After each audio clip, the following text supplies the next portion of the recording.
বলছে দাদা ঝাড়গ্রাম জেলা থেকে বলছি, জেনারেল ক্যাটাগরি 68 নাম্বার আছে, ভ্যাকেন্সি কটা আছে? ভ্যাকেন্সি ভাই 23টা আছে।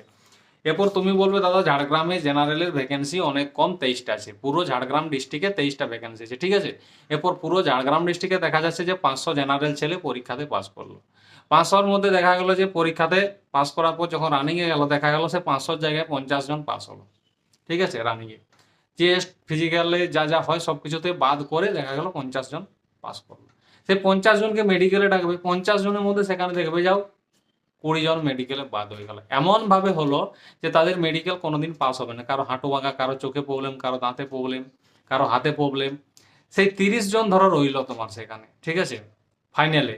এরপর 30 জনে মেরিট হবে, 30 জনের মধ্যে দেখবে সব থেকে বেশি নাম্বার কে পেয়েছে, তাকে 1 2 করে 23, মানে 7 জন থেকে 10 জন ফাইনাল মেরিটে বাদ যাবে।